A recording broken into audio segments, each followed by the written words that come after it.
Imagine, if you will, sitting down to your morning coffee, turning on your home computer to read the day's newspaper. Well, it's not as far-fetched as it may seem. And with that, he paints a daisy.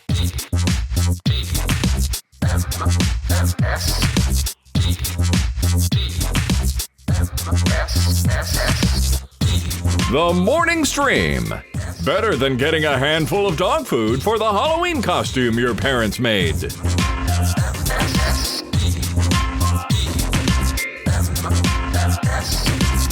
Good morning, everybody, and welcome to TMS on this, the Thursday, October 30th of 2025, the day before Halloween. I'm Scott, that's Brian. Hi, Brian. Hello, how are you? Happy Halloween Eve, which makes it All Hallows Eve. That's right. Are you in the mystery van full of people ready to rock tomorrow? You all set? We are. Yeah. I got to find my wig. You've got yours. I need to find my shaggy wig, which I know is somewhere over in the giant Rubbermaid bin in which we keep past costume pieces. Yeah, we have one of those. I don't think it's even come out this year that I know of. The girls are have things going, but they got their own thing going. And Kim and I don't know that we've really planned all that far ahead. We probably should decide if we're dressing up tomorrow. I don't know. Oh yeah, you need to decide. Yeah, sure. I think we're just going to hang out candy. I mean, do a little, something. Right? Yeah, I'm going to hand out candy. Be at the near the door. I always like to draw on Halloween night, which is a weird thing. I know. The whole day. Actually, tomorrow's kind of crazy because we're going to get up. I'm going to get up. And we're gonna. I am too. We're all gonna meet here, and we're gonna do play date. So that's our first fun game stream. And we're gonna play dumb old Jackbox games instead of cool new Jackbox games. Somebody go over there and tell them to wake up and release your effing game. Anyway, so there's that, and then from release the Jackbox files. That's right. And then after that, Carter and I are gonna stream something. Because we promised our Monday show people we'd be doing one of those. So that's going to happen. Like a game stream or a... Yeah, game stream. She's picking it, and she picked... what was the game she picked? Something a little scary. I can't remember what it is. It's some co-op-y scary thing. Anyway, so we're going to do that. And then that night, I thought, well, what if I did... what if I kept that train going, just did some more streaming? Then I thought... I had to spend some time with my wife on Halloween. You might want to do that, yeah. So that's what I'm doing instead. I know you do a great job, from what I can tell, of balancing personal life, digital life, the online stuff, but also with the family thing. I'm always impressed by that. And sometimes I don't know how you do it. Because I like the stuff that you have to edit, the videos, the stream of this and that. It's like, God, how does he do it? So well, it's impressed. nice of you to say. There are days, though, when I wonder how I am going to do it. But I don't know. Like you know how this is. I know you can relate to this because you have systems for stuff you need to get done or do. I think part of what fuels me is my undiagnosed ADHD. So I've got, I want to do a quick video. Oh, I got this idea for that. Blah, blah, blah, blah. And it's a little crazy. So by 2:00, I might need a nap, like whatever. But it's just a good, we decided long ago when Kim and I were, making the decision to do this full time, I said, we have to keep, might meet some weird nights, but we got to prioritize. We got to say, if the kids need us, that's most important. Sure. And then you just kind of make a little, priority list after that. Yeah. Right. Like basically. Yeah. So last night we had the kiddo, we had Mona here all night. And let me tell you something about that weird kid. Last night, she's awesome. She's really smart now. She can say a lot more words, and she'll just constantly look at me and go, "Hi, Pops," like that. This is super cute. She's only a year old, so it's really sweet. Anyway, last night we're like, "What do you want to watch something before bedtime?" And she goes, "Pooh." And I go, "Pooh?" And she goes, "Pooh." Like with a big P, just Pooh. Just really like pushes the P. Like I didn't understand or something. Yeah. And I looked at her and I go, "You want to watch, is it Winnie the Pooh?" And she cranes her head to me. She's laying next to me. She cranes her head to me, and right into my open eyeballs, she goes, "Pooh!" Like the biggest gust of kid air you've ever had in your face, right in my eyeball. And so if I end up with a kid pink cold or something, or pink eye, you'll know why. But anyway, it doesn't come from that side. I guess she's all into Winnie the Pooh. She's like, she loves this freaking bear, and I didn't. That's great. That's a classical, like a weird thing for a modern kid to be into. I thought it's not Bluey. No. She loves Bluey as well, but she just she does this thing where she'll stand on the bed and she'll do this thing Pooh does where she'll put her finger on her mouth, fold her other arm, and go, where's Nana? It's something she got out of the show or the cartoon somehow, but anyway, just crazy. Weird. That's awesome. Yeah. Oh, it's adorable. She's a sweetheart, but she hates going to sleep, so that's a little bit of a battle to get her to finally, chill. Sure. But she's super sweet in the morning, and she giggles a lot, and she's a total sweetheart. So the point is of all of that is there's that part of my life, and that that's just hugely important. And then after that, it's do as much dumb shit on the internet as I want to do. Right, exactly. Yeah. Play games. I assume you saw the new Animal Crossing announcement on Nintendo Direct. Okay. When was this? Today? Might have been. I think it might have been this morning. It's great. The video begins. Hi. Remember Animal Crossing? Or like, how do they phrase it? Oh my God. If you find the video from Nintendo Direct, play just the first few seconds of it if you can. I think I've got it here. Let's see here. Because it feels like they want to say, hey, remember the pandemic?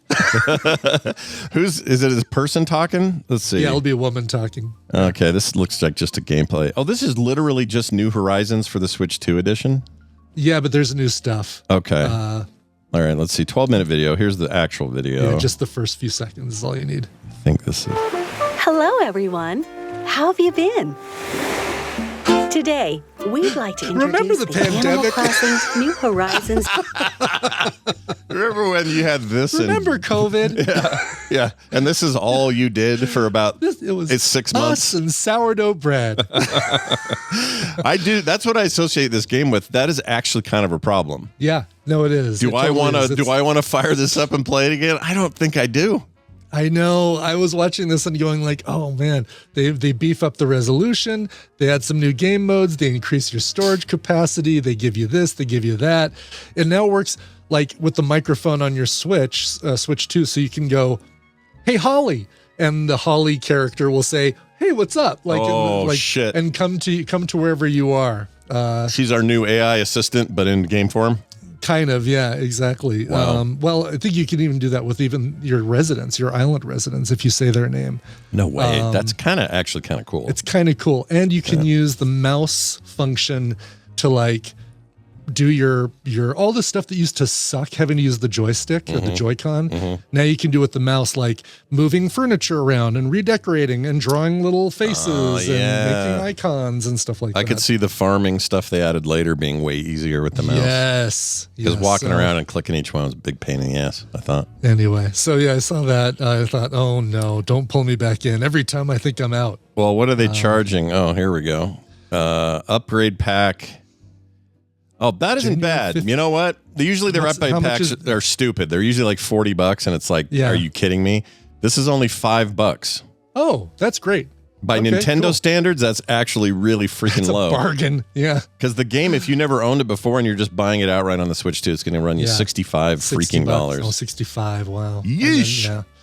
Yeah. New hotel. There's a new hotel on the island or on the dock. There's like all sorts of goofy stuff. So anyway, it says Lego items are coming to the game. Yeah, they showed like you can now have like all this weird Lego furniture and weird decor. I don't know. That was a weird combo. Yeah, like an actual crossover. I mean, they've had the Mario Lego stuff. So I mean, Nintendo and Lego have done the crossover thing a little bit, but never in the games though that I know of. That's wild. No, not as far as I know. I'm interested in the fact that that's only $5. Of course, I'm going to do that. Yeah, of course. Is that it's going to like you're going? Oh, let me check out the new resolution. Oh, while I'm here, I might as well farm these pumpkins. Let's see how my residents are doing. I don't know where my save is though. Is it on my light? I think it is. Oh yeah. I may have to see if they make me start over. Yeah. But maybe it's only fun to start over. Maybe I don't want it all done. Maybe I want to use the new systems in real time. You know what I mean? Yeah. All right. Well, Brian, our Nintendo correspondent on the ground, thank you for... there you go. That's awesome. That'll probably have to come up in core today, which means I got a bunch of stuff to do after the show. Oh, there you go. Nice. Well, there you go. I've helped you with some core content. By the way, for those not watching the video, Scott and I are in our Halloween gear. I'm dressed as Scarlet Spider, wearing, again, the worst Marvel costume ever created. It makes you think, all right, so clone Peter Parker, Ben Reilly, says, ooh, I've got spider powers. Let me go buy a red jumpsuit or a red onesie. What do they call those? A morph suit, basically. Yeah. And he says, ooh, I'm going to be too cold in this. Let me get a blue hoodie to wear over it and put a Spider-Man logo. Now I'm too warm again. Let me rip the sleeves off of this thing. The practicality is just off the charts.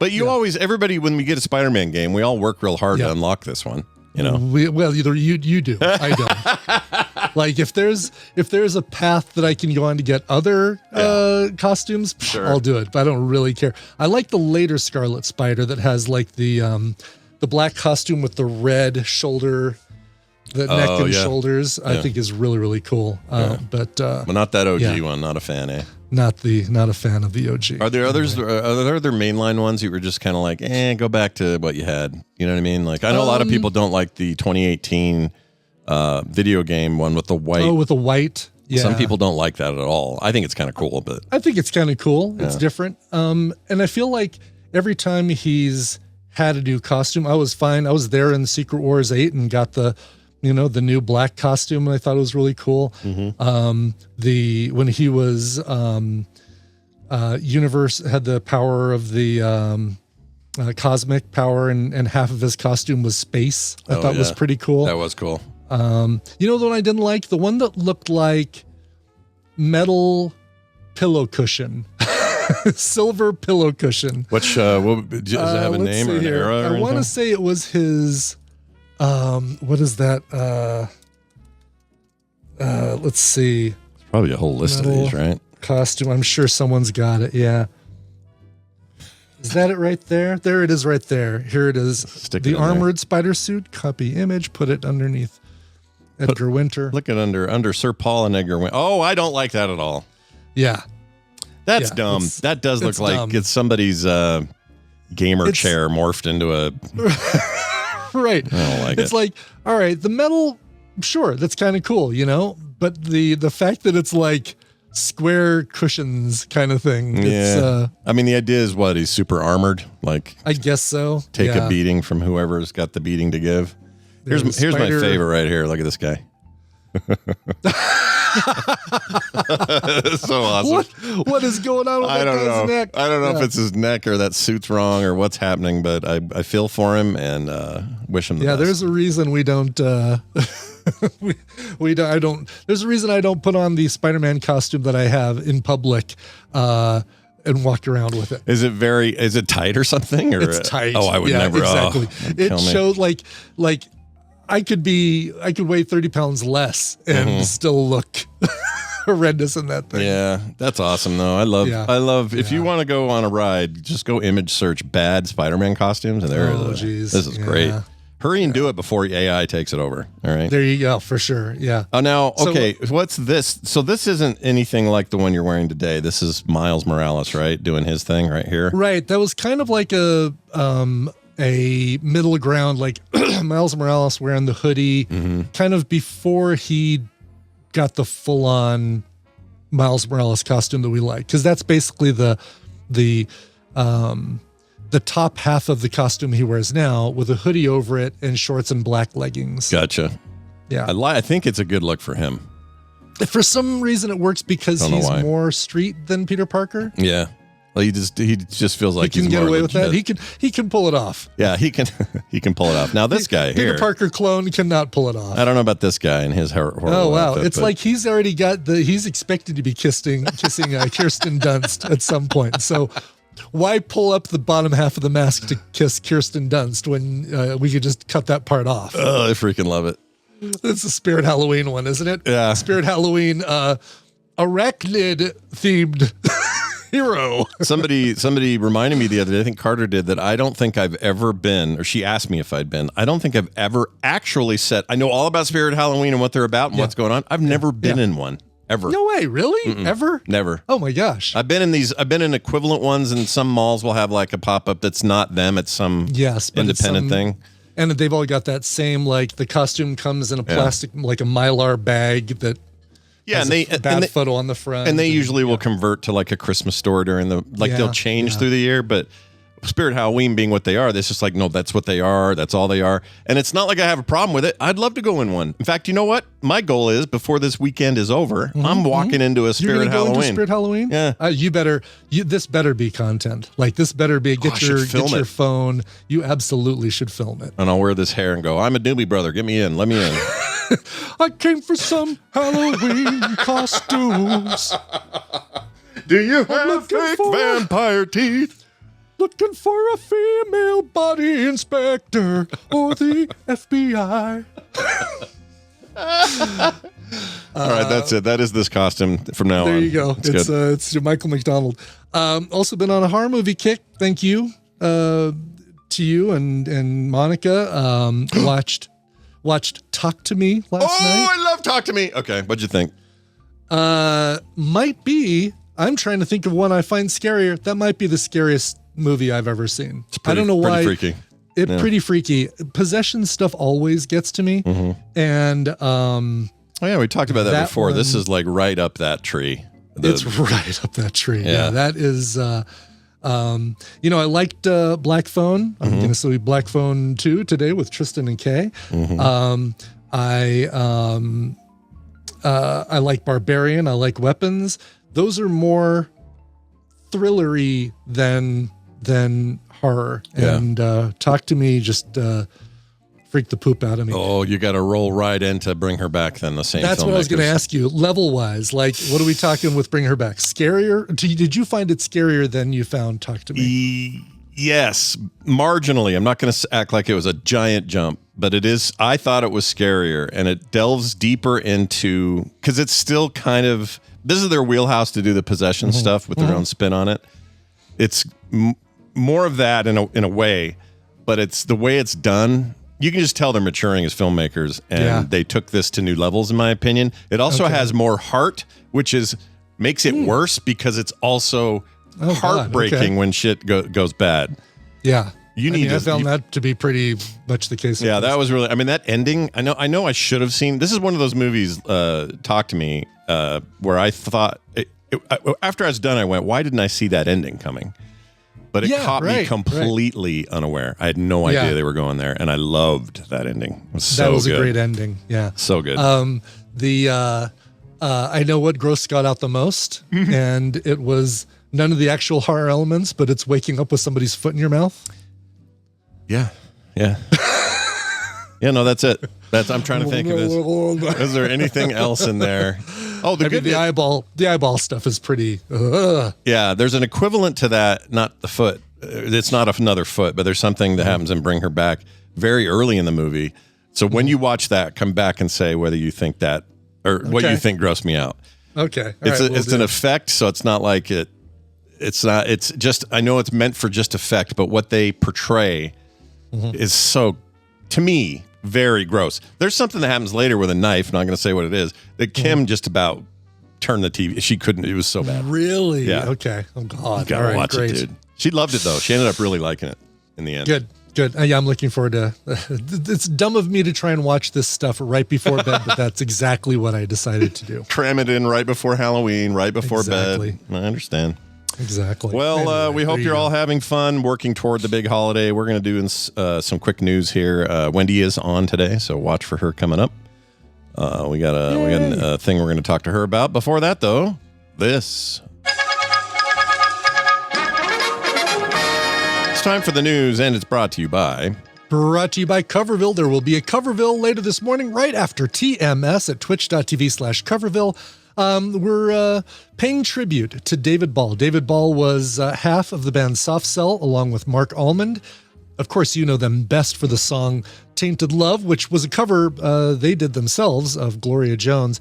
But you're also going to hear covers of Sex Dwarf, Say Hello, Wave Goodbye, Torch, Numbers, a great cover by Nine Inch Nails that Reznor did of Soft Cell. So much stuff, and we'll also have some Mark Almond stuff, because you can't do a Soft Cell show, even if it's a tribute to David Ball, without looking at the music, the solo stuff from Mark Almond. So all that All that coming up right after TMS today. Was he the Allman brother that married Cher? Not Allman. Almond. Mark Almond is he's the vocalist for Soft Cell. He's the okay. He's the one. Sometimes I feel I've got to run away. Okay, Yeah, that makes sense. In my head, I'm going. That's You're hearing not Mark one of the Allman brothers. Yeah. Now, Greg Allman was the one who was married to Cher. Okay, I have a little bit of a Greg Allman thing going on here with this hair. You kind of do, yeah. I look like an aging rocker, or at least a you kind of do. At least a roadie, right? Like I'm there with Spinal Tap or something. Oh my God, you could carry an amp and your costume would be perfect. Yeah, maybe that's what. You know what? I have an amp over there. I could carry. There you go. I'll do that at the door tonight. Just hold it. Hey kids, what are you doing? Guess who I am? No idea, mister. Just give me my candy. I'm Meatloaf's roadie. That's right. Oh, that's perfect. Some old act like that, right? Right. Yeah. Still carrying the torch for the old 70s music. That's right. I'm the roadie for Electric Light Orchestra. Well, our first story is very Halloweenish, Halloween adjacent. Without us, it turns out, pumpkins may have gone extinct. They may not exist now if it wasn't for us humans. Usually we're effing stuff up and like extincting things, but in this case, not so much. We're keeping something alive for a change. Wow, that's right. It says here, I know this is true in other parts of the world, but mostly here, people in the United States celebrate Thanksgiving each year with a feast that includes pumpkins, but it turns out that pumpkins, along with the rest of Cucurbita, I would say, like based on like root level cucumber, maybe, or shares a Latin root for cucumber. Probably must be. I've never heard that before. I haven't heard that either. Yeah, I don't know what I said before. I guess it's twice. Like it's a species of vegetable. It says it includes gourds and squash, so it's just a categorization I'd never heard of. But yeah. Next time, tubers. Next time you have pumpkin pie, say, could I have another slice of that curcubita pie?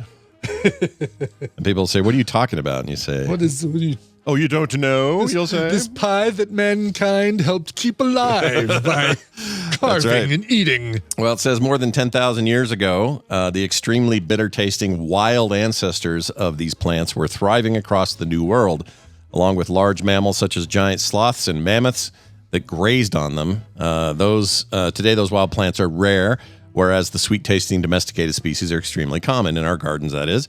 What would have happened to pumpkins, gourds, and squash without human intervention? A genetic analysis of 91 curcubita species paints a dark picture. Oh, do I have sound for dark picture? Hold on. Sure you do. This is about the jugs of pee. That's not dark at all. Perfect. There you go. That's... Anyway, it says one of the perfect, nailed it. One of these studies found that the plants were weren't domesticated once, but several times by the native people of the New World. That meaning, indigenous folks here in the North American continent. Yeah. Seeds uncovered with ancient archaeological remains even point to previously unknown domestication events happening in Mexico. And there were many more ancient variants around until about 10,000 years ago. So what changed? Giant mammals that ate the bitter curcubita fruit and dispersed their seeds all over the place, they went extinct. That's how they spread. When those things die, the knock-on effect is these plants die. Smaller animals took over in the Americas and thought to be far more sensitive to bitter-tasting plants since they carry more genes and bitter taste receptor proteins compared to the extinct giants. So without that dispersal of the less sweet, semi-domesticated seeds, there's no pumpkins for Halloween. That's amazing. Look what we did. Well, I didn't do it, but you didn't do it. But they did it. But we helped do it. I guess those of us who like pumpkin pie do it. But you're carving pumpkins, or you're at least. We painted some. We're carving some. We paint. That's right. I saw the ones. The ones that Carter put photos up of. She found one that looks like a ball sack. And then she basically did good guy face, happy, and then bad like face. It was a two-headed orc or something. Yeah, or ogre. To me, it just looked like balls. So yeah, sure. What are you gonna do? Yeah. Would you have just did little hair implants kind of on it? I don't know what I would have done, actually. Now that you ask, I think I would probably not have done anything too crazy because we were going to put it on the porch. Sure. You're right. Exactly. You'd be the house that the kids would stay away from at that point. Yeah. Parents would be like, skip this door. Yeah, I know they've got full size, but we're going to forego the big baby Ruths and go next door. And I'll come out with my hair going, where are you going now that you could have come in here? Venice. We got a problem in Venice. Oh, you know Venice, Italy. You're Venice, familiar? We have a problem. I'm familiar. All right. They got all the water. Not the Venetian Hotel. This is the actual Venice. No, but it does sound more like it would happen in Vegas, to be honest. Oh, God, really? Okay. Yeah. Venice tourist blames Google Maps after falling into a canal.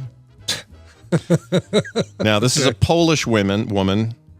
I don't want any Polish jokes, everybody, okay? Everyone back off. Yeah. I think that ended in the 90s anyway. Nobody does it anymore. I think they did. Yeah, exactly. I mean, I remember in high school, it was like, what did the Polacks say to the baby? But it then ended at the same time as blonde jokes. Right? Yeah. Why do blondes wear shoulder pads? I don't know. It's so dumb now that you think about it. It is so dumb. What a dumb thing to do. It really is. I guess we're way meaner in other ways now than we were then. But right, whatever. Exactly. I'd like it to prove the fact that we've evolved a little bit, but really it's just we've found lower targets to punch. There you go. Yeah, the fruit is hanging lower that we punch. Yeah, exactly. But we could, you know what? Humans be better. That's what we're saying.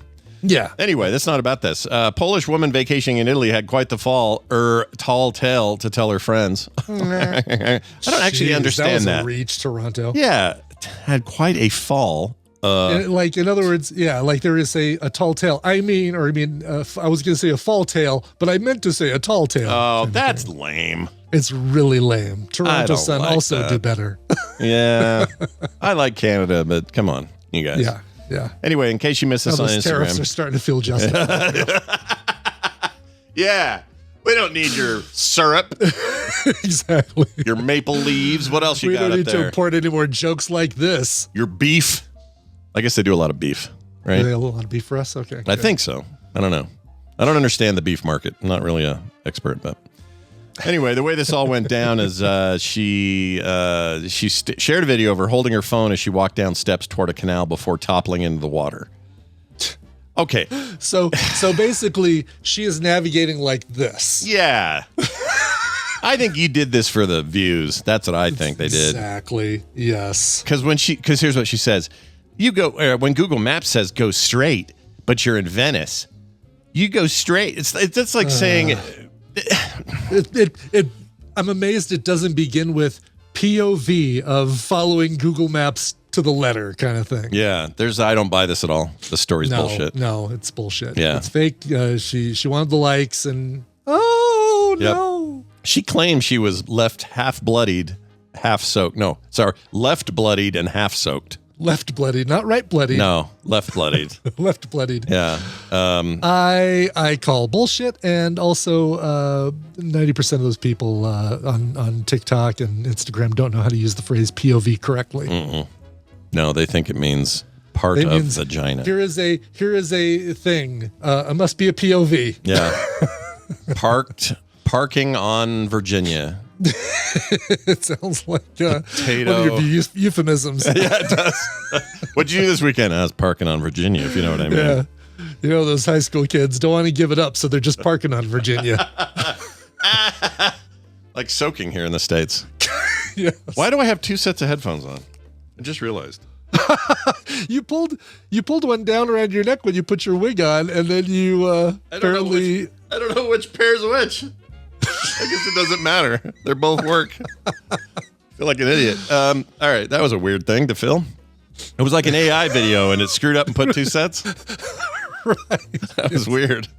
All right, we're gonna swing over and see if Wendi has joined the call. Yay. Looks like she has, and we're gonna go ahead and bring her in. So let's do it. Something wrong, Batman? Has anybody seen Wendi? We have. She's right here on the line with us right now. Hi, Wendi. How are you? Hi. Good. How is everybody there? Good. You sound like you have a cold. Do you have a cold? You all right? No, I don't. But I had the flu shot. You know how it like gives you the flu a little bit? A little bit, yeah. Yeah. So I'm gonna lay down while we're talking. Get it? No problem. Just don't say something like "You guys sound sparkly." Yeah, don't say that. You guys are sparkly. Yeah. No, I'm fine. It's just enough to be like, oh yeah, this is why I got the flu shot, so I don't have to do this for real. Mm-hmm. Yeah, this one is going to go away in a few hours as opposed to the flu, which takes a few days. Good. Well. Yeah. So here we are. No, I'm good. I'm good. I have a thing to tell you about real quick that has nothing to do with today's topic. I think I finally realized why every time I see Rebecca Ferguson in a movie or a role, TV or otherwise, I don't know if you know who this actress is. She's I do, yeah. You see She's Silo and Swedish. stuff. Yeah, she's Swedish. Yeah. She's awesome. She did an interview recently where somebody said, a lot of people accuse you of slipping in and out of the accent you're portraying. And she goes, I know. Why do people keep hiring me? I'm shit at this. Like, she's so funny. I freaking love her. But anyway, I've always liked her. I loved her in Dune. I like her in everything. Dr. Sleep. And anyway, Sleep, Mission Impossible. Mission Impossible, amazing. Although they did her character dirty, in my opinion, but whatever. They did, for sure. Love Silo. Love everything. So when I hear she's in this new Bigelow movie on Netflix, I was like, well, I'm watching that. So I watched House of Dynamite. Fantastic movie. A lot of people are going to hate the ending. I actually liked it, but go watch it for yourselves. Amazing cast, it's very Catherine Bigelow. It's real good. I loved it. And she's in a major part of it. She's a huge part of the characters. And this is the first time it's actually hit me. It's maybe because of the way she was dressed or something. But she immediately in this movie reminded me of you. What? And I think that's why she feels familiar to me. I like her work beyond that, but she's always felt familiar. Like, not like I know her, but like something about her is always like, man, she's familiar. Why is she so familiar? The root word of familiar is familia. Oh, that's true.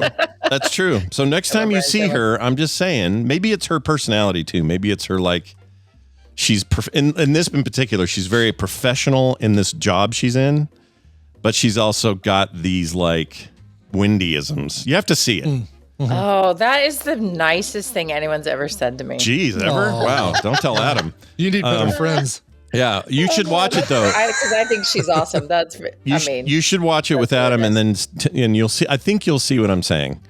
Maybe it's going to be maybe hard because you're the person we're talking about, but I know I'll be like, what? Yeah. Oh, it's like there are times that I get her a little confused with Ruth Wilson when I see like a preview for something, and that you get a quick flash of the characters. Yeah.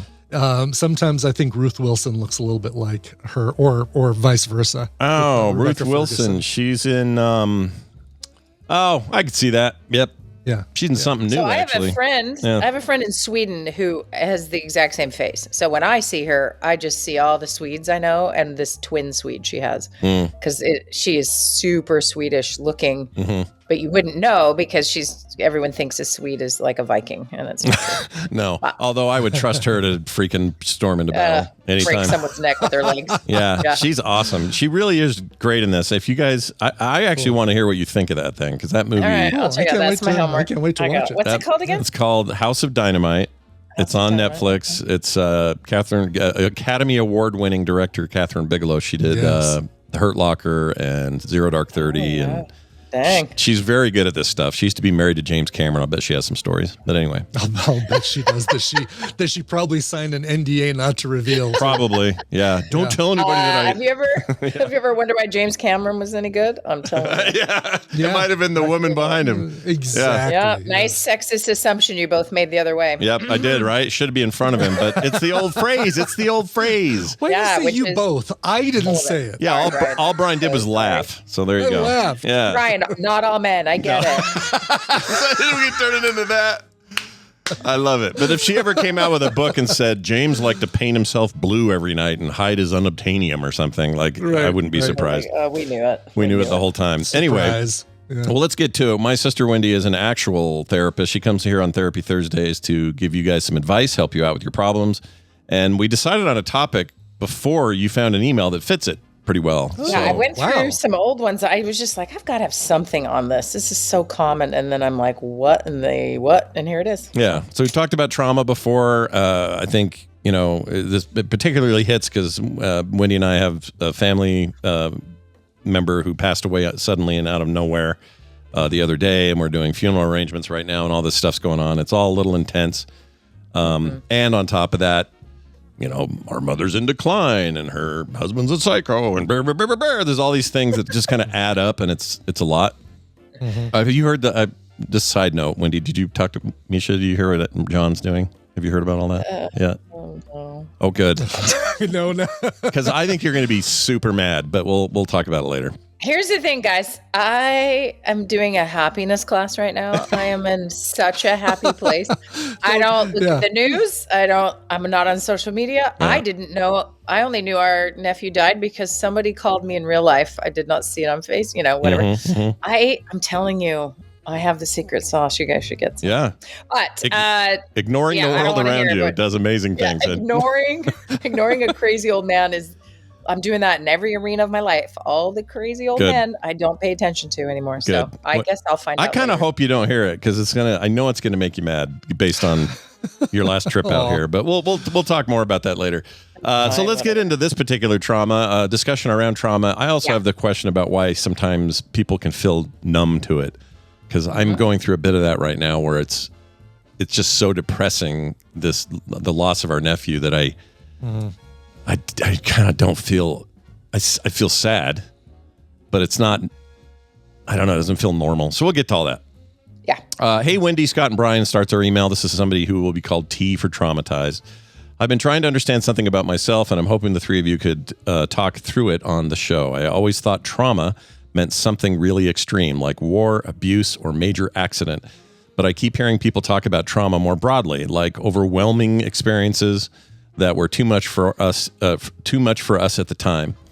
And when I look back at my childhood and early adult years, there's some stuff that maybe lands in that category, or at least it feels like it changed me.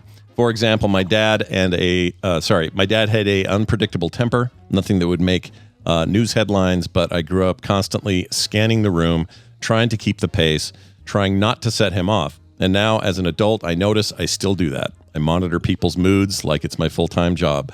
I avoid conflict at all costs. I shut down emotionally when things get intense, and it's like a numbing happens. Oh, good, he talks about numbing. My whole system just powers off. I've wondered if maybe that is trauma, and the numbing is just the way my nervous system learned to protect me. But I also don't want to be someone who blames every life problem on their childhood. So I'm stuck somewhere in between. Quote, everyone goes through this stuff, just move on, unquote. And quote, actually this shaped me and I should deal with it, quote. He says, if this is trauma, how do people generally go about treating it?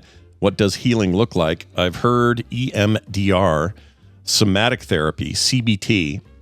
That's cognitive. No, what is CBT? Cognitive behavioral. Behavioral therapy. Yeah. Mm-hmm. And have no idea where to begin. So my question is this. How do you know when something in your past is trauma that is affecting you? And what does actual healing look like, not just coping? Thanks for being the weird therapy radio family I didn't know I needed. You can call me T. Well, T, let's talk about it. Wendi, where do you want to go? Yeah. Okay. So I actually really love this person's, they don't maybe realize, but they're defining trauma in like a really good way, which is, for a long time, clinicians sort of thought of trauma as the big things like war, abuse, or a major accident, right? Anything where you were threatened, like so much physical harm, death was an option, right? Like that is the kind of level you are supposed to be scared at ultimately to have been traumatized, and that can be found in PTSD, which is post-traumatic stress disorder, and that is where you were perceiving your life to be in danger, and this very difficult thing occurred, and it gets stuck. And so that's going to be the key that I'm going to talk about a little bit here, and then how numbing plays a role in that. But so you have this horrible thing happen. Let's say it's a car accident. You see something horrendous. You survive, but you might not have, or there's a very real possibility you could have died. And then you just keep dreaming about it. You will hear sounds or see things that will remind you of it, and it'll take you right back there. I mean, we've all dissociated before, right? These would be extreme forms of that, where you are leaving the space you are, time and place, and you are immediately back in the thick of that scary, horrible feeling and feel like you might die again. Yeah. Panic attacks can feel like this and are often a result of having some type of these trauma. Now, something that's really important here, and this is what most people don't understand, is that we could take 10 people and have them go through the same traumatic experience, and only one will get PTSD, maybe two. Is that the rate, like a generally thought of? Like I'm not doing it accurately, but it is not what we often think. Oh, everyone will be stuck. Everyone will have this problem because they saw the same thing. Mm-hmm. So what matters in those circumstances is, and this is what we're learning, neuroscience is always changing and getting better and we're understanding things more. But the current sort of understanding is that this is a stuckness that happens to some and not to others. So I could tell you 10 stories of how we figured some of this out. And a lot of it's been trial and error and treating it the wrong way and making things worse. And, how you have to sort of figure out what works best. But what we've found is that folks who, they'll have a few things in common. They have not had a healthy way to process that trauma. So think Vietnam War PTSD, okay? You're going to have much higher numbers there because you had a couple of factors happening. It was really not treated well by the psychiatric community in terms of that it needed to be processed. You had all the pressure to stop talking about it, to hide it. There was, all this sort of anti-war sentiment that meant you were not welcomed home as a hero. You were a baby killer. All of the shame and the blaming and all the crazy that went on meant a lot of people did not have healthy and not that there was any real healthy emotional stuff going on in the 70s anyway. Right. And so you have just a higher propensity for that challenge. Right. Versus, 9/11 is a great example. They actually looked at PTSD rates after 9/11, people jumping out of the Twin Towers and the buildings collapsing and everyone losing people. And what they found is the rates of PTSD were much lower for a lot of folks there because there was so much unity, support. We were a little further along in the mental health world, right? We had groups. You can find, literature on people who were helping folks at the time and what they did. And there was just a lot more safety to work through what was so scary, right? Yeah. So none of us get to decide if we are going to be deeply traumatized or not by something like that. But our emailer is bringing up something awesome, which is, where's the sentence? I thought was so good. Let's see. Okay.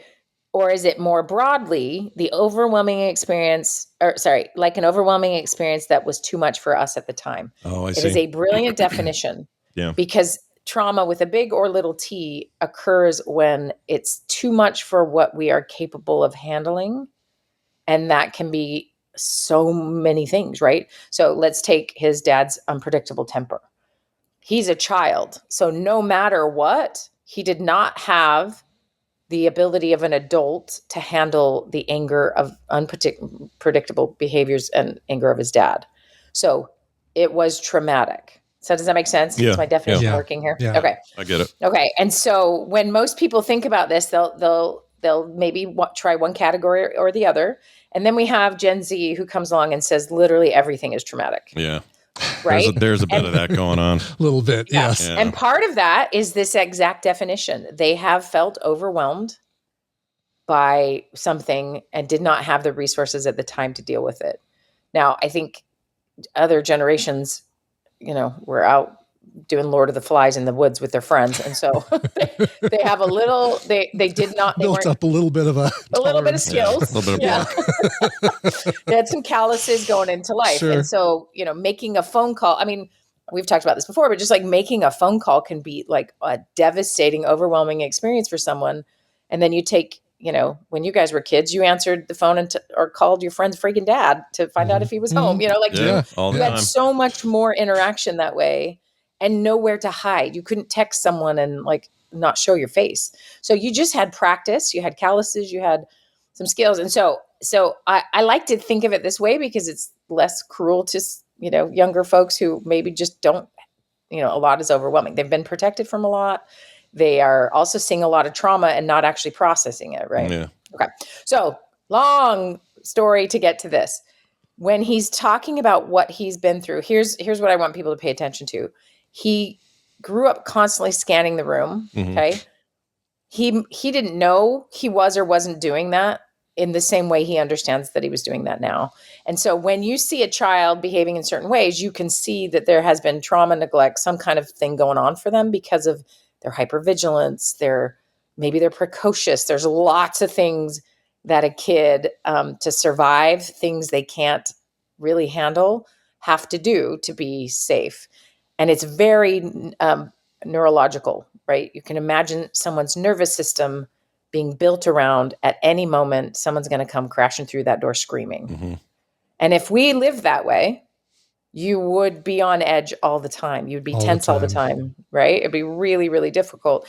And that was the norm, which means it doesn't matter if it was, 20 years ago. Getting over your childhood is like saying, I'm wishing your neurological system just rewired itself quickly. Yeah, that there are millions of years of evolution in the human psyche that have base instincts like this. That somehow you just erase those and overnight. You can't do that. 100%. You can't do that. And the problem is that statement, and that's the go-to, I'm sure most people hear, is I don't want to be, how do you put it? I don't want to be the person who blames everything on their childhood. Yeah. Right. So who are you talking about, first of all? And my guess is it's not anyone in real life walking up to you and going, you know what? I got a speeding ticket today because I had a bad childhood. Like, it's not actively happening in your face. No. But you do have a judgment internally that you should be tougher than this. You should not still struggle with anything. You need to just move on, whatever. It's your internal voice, kind of your. Yeah. And it's a protective one. We keep talking grow about, up, stop blaming we keep talking about Gen Z and stuff, and you can see it in the struggles that my youngest is having in terms of, like, if I'm at a job, let's say, and I'm like, man, I just wish I could do better than this, or this place kind of sucks, I need to find something else, or whatever. The way I would look at it back in the day, I wouldn't look at economic downturns. I wouldn't talk about today's economy. I wouldn't think about who's in charge of the government. I would just say, oh, I've just got to go do some resumes. And, you just have this more tunnel approach to just getting it done. Yeah, because you would have had to go somewhere and find a newspaper and read it. Yeah, I had to, there was stuff you had to do. And if you didn't, you're just hosed. Well, now it feels like we gave this to them, right? I think, we're a couple of generations of adults just said, hey, don't worry about the pandemic. You're just locked inside for a long time with nothing but a computer or a phone. And, it's fine. We didn't, I don't think we took it seriously enough. Some butter on it. We didn't think about it. Rub some sourdough. We didn't think about the impact of, and even prior to the pandemic, there was an impact from these things, but it really amplified it during that time. Hit hardest. Yeah. Yeah. So it's hard for them not to blame everything around them. Yeah. I see where they're coming from. It's easy to go, well, it's because of the government, or it's because of this, or it's because they're keeping the man, and the man's keeping us down. Like, there's a lot of that talking. And the truth of the matter is there some of that where the man is keeping people down? Yeah. But there always has been that. So, and sometimes the man is just your manager at the place you're working that time, and he's just a jerk. And sometimes the man is higher up. Sometimes it's, your parents. Sometimes it's the mayor. Sometimes it's the president. But either way, back in the day, it just felt like, well, whatever Bill Clinton's doing, it doesn't matter. I got to go. I got to get stuff done. I got to do stuff. Right. Why is that different for them? I just feel like it's because we gave them this big, cushy digital thing where they could hide and have no face or name to anything, and no real repercussions. Like, we're the sucky ones here. You know what I mean? Like, we gained some. We set them up for this, or we padded them into this, basically. A little bit. And for us, it's great. It's like, all those things that had frustration around it, we're like, well, now it's easy. I can just call Brian on my phone. I can Yeah. Like, and so in a way, we still have the calluses, but now we're in a rest phase from the pain of that. But we never gave them the calluses, and it turns out they need them. Mm-hmm. But you can't just give them to them now. I can't walk up and go, all right, come here. Gosh. Punch it into more traumatizing. Then it's real trauma. Yeah. Not just the pseudo trauma. Well, and you gotta think about it this way. Like, none of us chose any of it. And then now you raise kids, and what you're doing is you see them and you see their pain, or you want them to do well, and you have answers or resources or ways to smooth the path, so you do it. And if you don't, I mean, you have to be disciplined to keep life a little hard for a kid, because it is just easier to make it easier for them. It's easier on you, some various things. So here's where blame is not really going to get us very far, right? Because you can blame your parents we could blame Steve Jobs for creating that damn phone, right? Like, there's all the ways we can find that it's someone else. Easy. It's so easy these days to poke blame or put the blame on somebody else. There's plenty of blame to actually go around, but also the thing that's missing is still missing. And that's where, so when he says, I just need to move on. Everyone goes through something. You should just move on. I should shape it. He's actually saying, oh, this thing should make me tougher. These are the calluses. But there is a big difference between I had to navigate a difficult conflict, but I got through it, or even I got beat up and I had to walk the walk of shame on the way home. Anything that might have turned into a lesson had to have a story go along with it, had to have a process.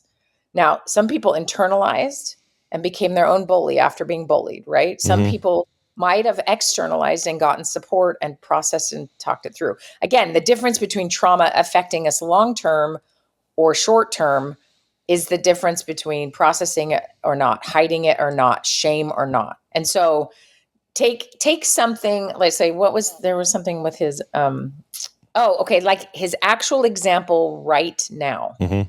Hates conflict, avoids it at all costs. It shuts down if anything's too intense, and then gets numb. Okay. So what we have is we can say all day long, a part of us can say all day long, get over your childhood, move on. Why are you tougher than this? It's not that big a deal. No one wants to hear it. I promise you that isn't true. And you learned that from somewhere. And that was to keep you from maybe your volatile father or upsetting anyone. So all that internal talk is about keeping you from getting in more trouble or more attention or more problems. But it is actually the only antidote, and that is to work through it. So this is what for people who are listening to this, just where in your life do you have the present day sign that you had trauma? And this present day sign is going to be, he gave some great ones. He monitors people's moods like it's his full-time job. That's not okay, right? Nobody else even knows he's doing it. No, it's all happening inside. All internal. Yeah. He's not getting paid. He's so used to it, right? Yeah. That is an example of, I was raised with an unpredictable father, and anger could be spouted at me at any time.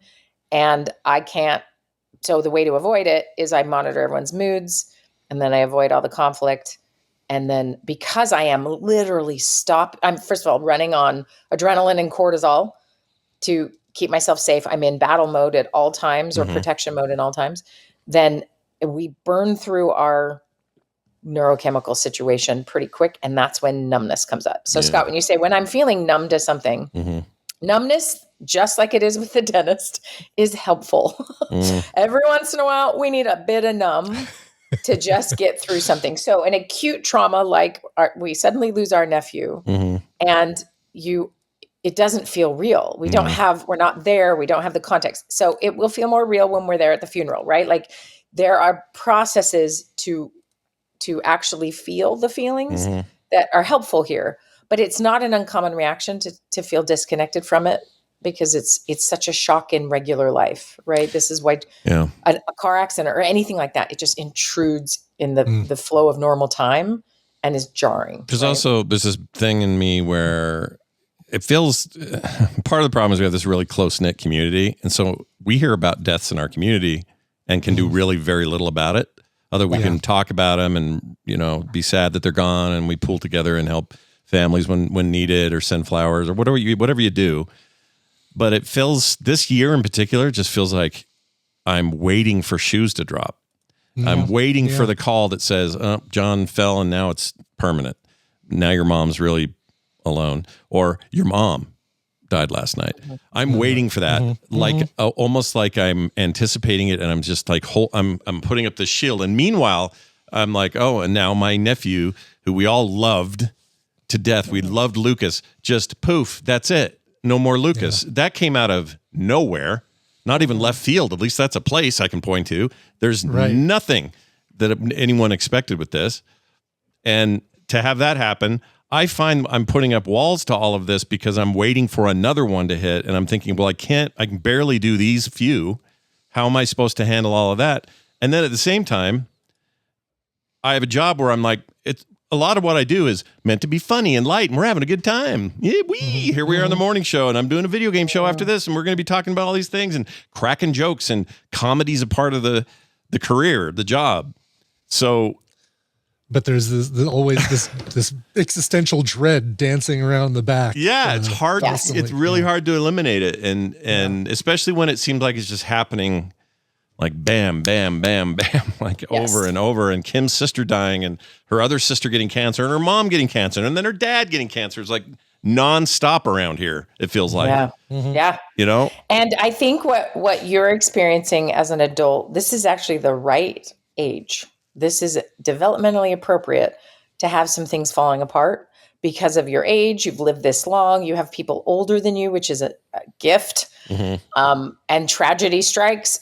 This is all fairly normal and hard. Yeah. But you have some resources, you have some calluses, you have some experience, you have a couple things in place that are great. If you don't have those things in place, it's going to be much worse. And I think what happens when people realize, oh, I'm not doing this on my own well enough.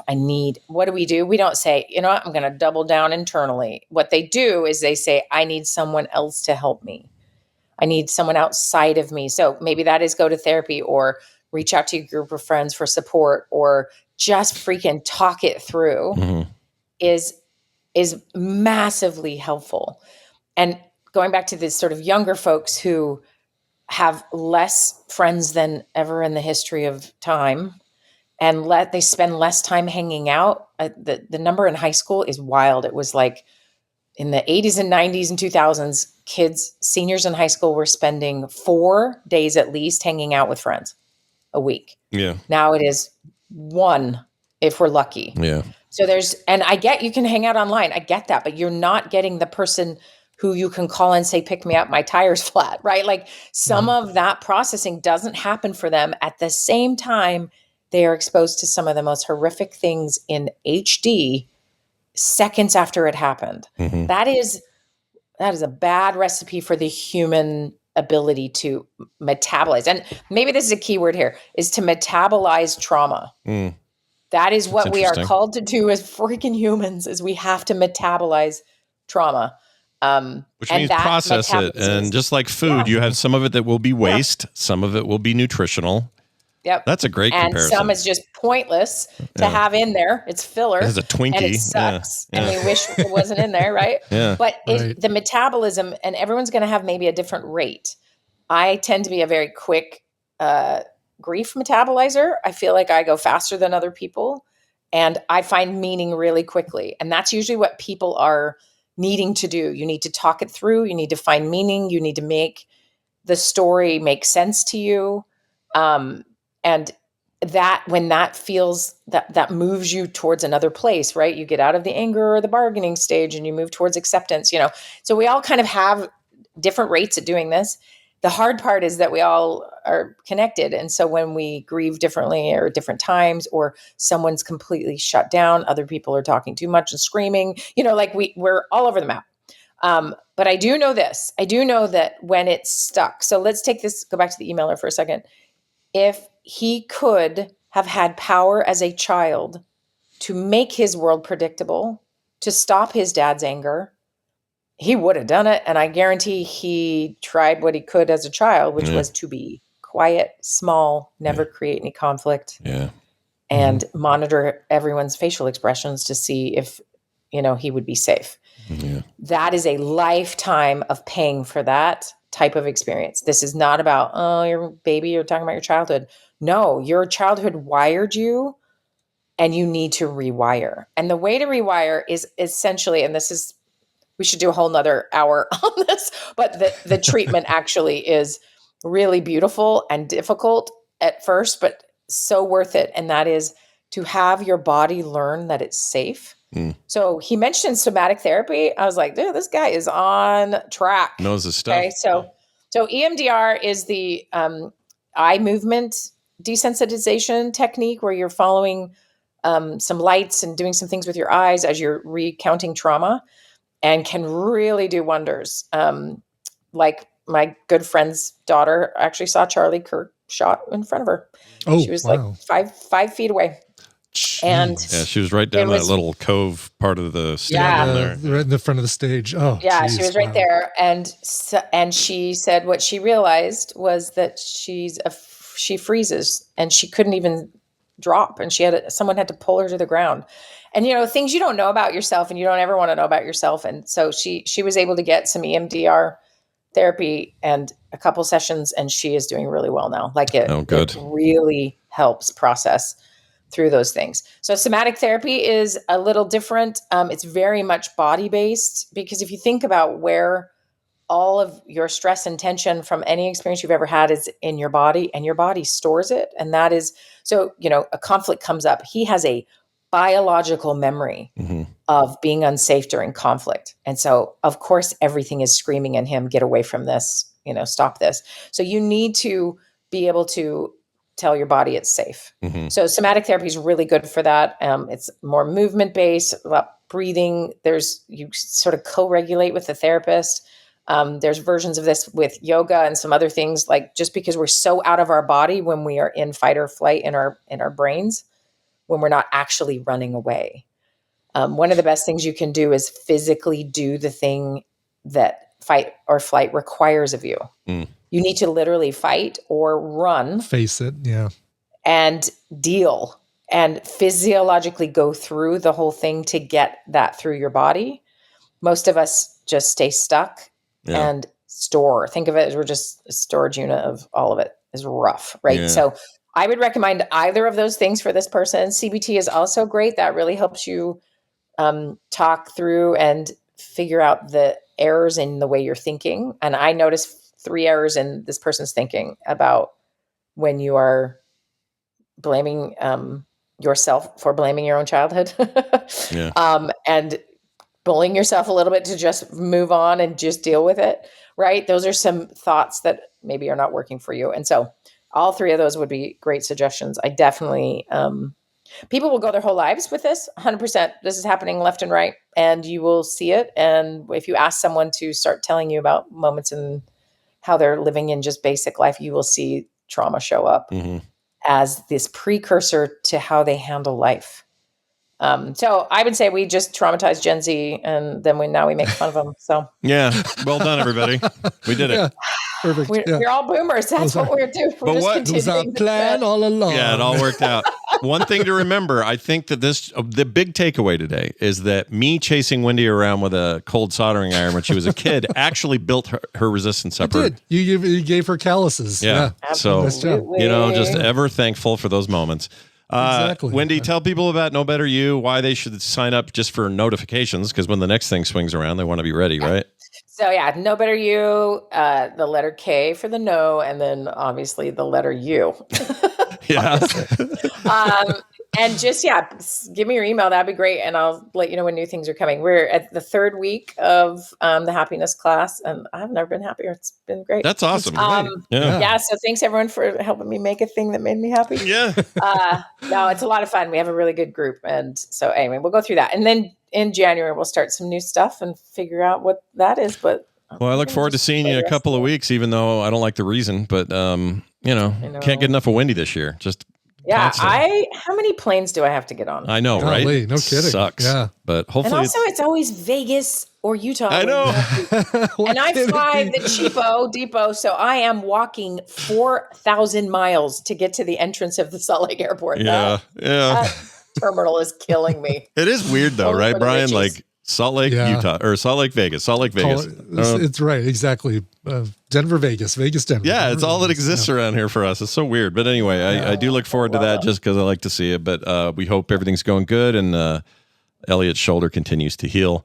All those fun things. And I'd love to hear back from this email, or if you get some treatment, let's hear about it. We'd love to hear that. And if anyone has more questions about it or wants to go into one of the treatment modalities, we could totally dive in and I could walk you through how it would actually be. Because I think sometimes that's scary. You're like, I'm going to do what now? Yeah. Feels really daunting. Right. Yeah. It's super easy to send us those emails too. If you send them to Wendi, that's great. Do it through the website over there. But if they come to us, do themorningstream@gmail.com and just make sure Wendy's name is in there because I always catch those. Even if you put a Y instead of an I, I'll always get them. And we'll make sure they get on the show. My name wrong. Yeah, I know, right? It's the stripper version. That's what you need. That's right. Yeah. Wendi, have a fantastic week. We will see you, I guess, next week. Okay. Bye now. Bye. Happy Halloween. Wendi. That was a good one. Yeah. I honestly, we didn't talk about it, but I think part of my problem is I don't think I properly dealt with my dad's death, which was this sudden thing that just happened. I talked to him the night before about him seeing Chicken Run and how awesome it was. Cool, I'll talk to you tomorrow, Dad. And then the next morning getting this call that he's at the ER, and it was just like that contrast. I don't think I've ever properly faced it or dealt, like, I don't know what it even means, but I don't think I've dealt with it. So now it's like always like, who got cancer? And I don't want them to die. I felt this way when you told me Tina had her cancer. Yeah. I was like, shit, like, can the world knock it off? And what I need to do is realize, no, this is the world. This is the way life goes. It is. It's a constant. It's a constant set of different levels of grit sandpaper that are meant to wear us down, but also smooth our edges, and we just have to build up those calluses. It's a great way of saying it. Yeah, not get us. Yeah, and the truth of it, if I had the perspective on it, we live longer than we ever do before. Mm-hmm. Life expectancy as well. Like for better, for worse. You and I are in the 1800s. You and I are anomalies. Oh, right? Totally. Yeah. 55. Wow. Yeah. What's your secret? Most people are like, I'm 30. I'm done or whatever. Right. And I would have been at 42 if I'd have still been around. I got those early weird genetic cataract things. I'd be a blind old turd on a porch. Nothing they would have been able to do for you. No. Yeah. So it's just, we got to keep that in mind, everybody. All right. We're here having a good time. We're just trying to have fun. Trying to have fun. Let's get out of here. Quick note that there will be a play date tomorrow. That means we're playing some video games. Come and we'll probably focus quite a bit on Halloween stuff. In fact, I think there's a Drawful 2 I was going to ask Halloween if there's pack. Cool. Okay. I think so. I got to go. I'm going to do that today. I'll dig around and make sure, but I'm pretty sure pumpkin they have butthole. Draw a pumpkin butthole. Oh, that'd be fun. I'd do that. That'd be all right. Sure. We had one that last time, a month ago, or I guess it was the beginning of this month, there was something that had a butthole in it. Like it did. It was an actual answer and nobody got it. It was an actual answer, right. Because how often did they say butthole in there? Right. Hardly ever. And we're always saying it all the time, so I don't know. Mm-hmm. That game gets you sometimes. But we're going to be playing a bunch of those and looking forward to playing with you fine folks. Patrons get first dibs into the teams, but if we have open slots for elsewise, we do. But also, this is live for everybody, so you all can participate in the audience. It's going to be fun. That's 9 a.m. tomorrow. 1 p.m. today, Core, me, John, Bo, doing the Core thing. Brian Coverville today.